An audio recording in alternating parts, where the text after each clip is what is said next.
Early on Sunday morning, April 10th, 1836, the owner of Helen Jewett's place had heard a noise and got up.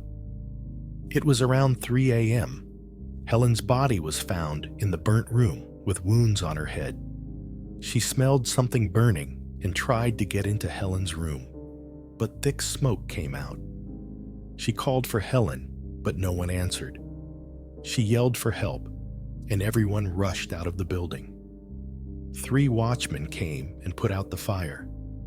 When the smoke cleared, they found something horrible. Who was Helen Jewett? Why was she killed? Who was the culprit? This is your partner in crime stories. Subscribe and let's move along this mysterious journey ahead. Helen Jewett was born in 1814 in Temple, Maine. Her dad, John, worked hard, but he liked to spend a lot of money on drinks, which made life tough for the family. Her mom, Sally, helped make shoes to bring in some cash. Sadly, Helen's mom died when she was just 8.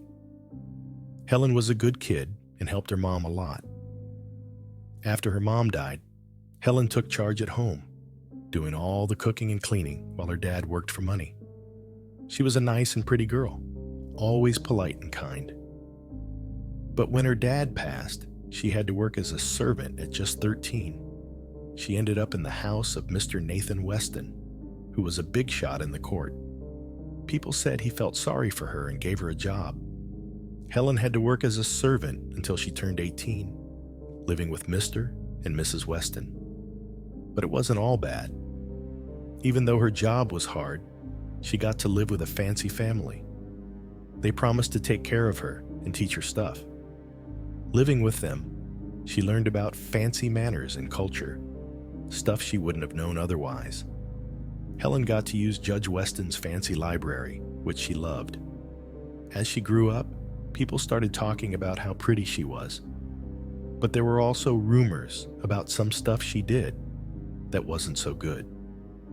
When Helen was 17, she met a guy from Portland. Their scandalous relationship got everyone talking. Her guardian kicked her out because of it. Helen went with the guy to Portland, but things didn't work out between them. They fought a lot, and it ended pretty quickly. After getting kicked out, Helen went to Augusta and stayed in a brothel run by Mrs. Burris. She changed her name to Helen Marr and stayed there for a bit. Then she left for Boston. After a few months, she decided to head to New York City to see what she could find. Helen changed her name again, this time calling herself Miss Helen J.T. With little choice, she went back to prostitution for money and shelter. She got a job at a fancy brothel on 41 Thomas Street, owned by Madame Rena Townsend. But this place was different. The women there weren't just prostitutes. They were classy and refined. They were more like courtesans, and the clients were rich and powerful gentlemen. Men from all sorts of professions, like lawyers, officers, and even politicians, came to see Helen. They weren't just attracted to her looks. They liked how smart and well-read she was. Helen knew about politics and loved to read and write. Her relationships with these men weren't just business. They were like romances. They'd meet in secret, give each other fancy gifts, and write intimate letters. It was more than just a transaction. They genuinely cared about each other. As Helen got deeper into this world, she knew it wasn't all roses. It was full of temptation and bad stuff. She had to balance survival with her morals. Each day, she felt like she was losing a bit of herself. The fancy life wasn't what she thought it would be. Even though life was tough, Helen still found little bits of happiness. She enjoyed strolling around the city streets, where she always turned heads with her looks. But being a young woman alone in New York City wasn't easy, despite all the attention she got.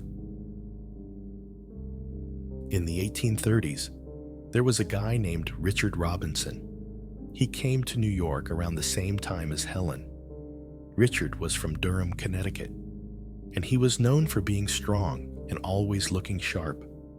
His parents taught him good values. When he left home, he got a job as a clerk at a popular store called Joseph Hawes on Maiden Lane. Caught up in the excitement of city life, Richard got mixed up with some shady friends and started going by the name Frank Rivers. One night in 1834, while heading to the theater, he saw a rough-looking guy bothering a pretty lady. Richard, feeling like he had to do something, stepped in to help. The lady, thankful for his help, invited him to meet her after the show. Curious about her, Richard agreed to meet up. When Richard read the card, he discovered the lady's name was Miss Helen, and she wanted to meet him at 41 Thomas Street. He knew that place. He'd been there before to see Miss Maria Stevens. But now, he was curious about Miss JTZ. So, he accepted the invitation eagerly. He was excited to see her the next time he went to the place. Instead of waiting for Helen to visit him, Richard started going to see her regularly. Over time, their relationship changed. Helen fell hard for him, going beyond just business. But soon, she started to worry that Richard wasn't as focused on her as she was on him. She was afraid she wasn't getting all of his attention.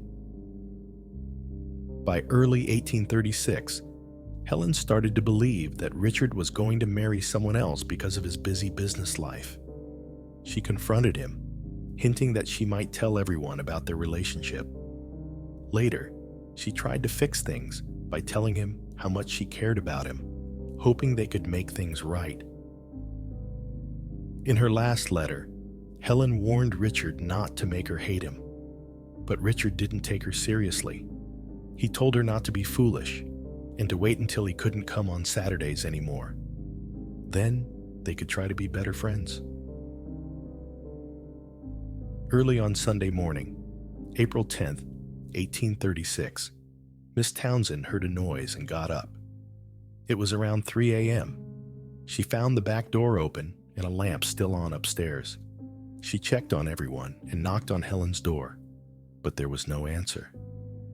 Miss Townsend smelled something burning and tried to get into Helen's room, but thick smoke came out. She called for Helen, but no one answered. She yelled for help, and everyone rushed out of the building. 3 watchmen came and put out the fire. When the smoke cleared, they found something horrible. Helen's body was found in the burnt room, with wounds on her head. The watchmen saw it and called the authorities. Dr. David Rogers checked her out and said she'd been hit hard with a heavy thing and died right away. Madam Townsend said a guy named Frank Rivers had visited Helen that night. The authorities arrived and conducted a thorough investigation. Dr. David Rogers examined the body and said Helen had been attacked with a heavy object and killed instantly.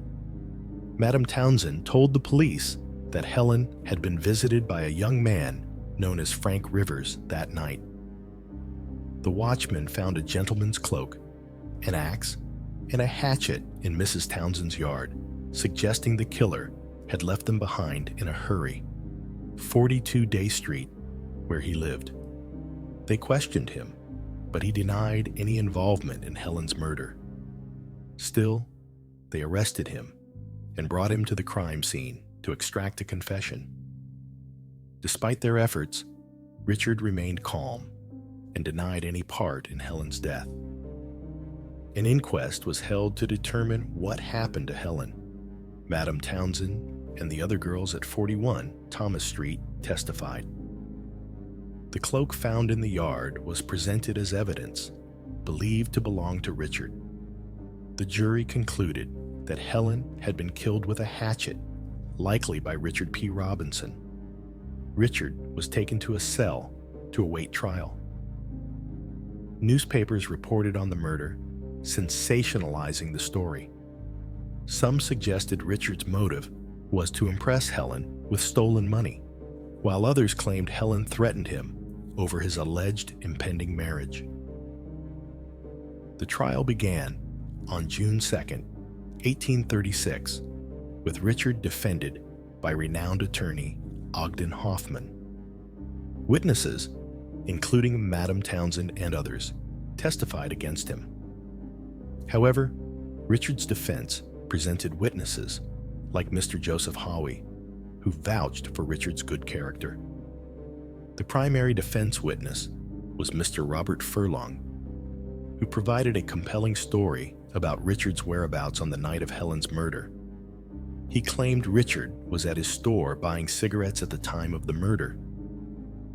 The jury deliberated for less than 30 minutes before finding Richard not guilty.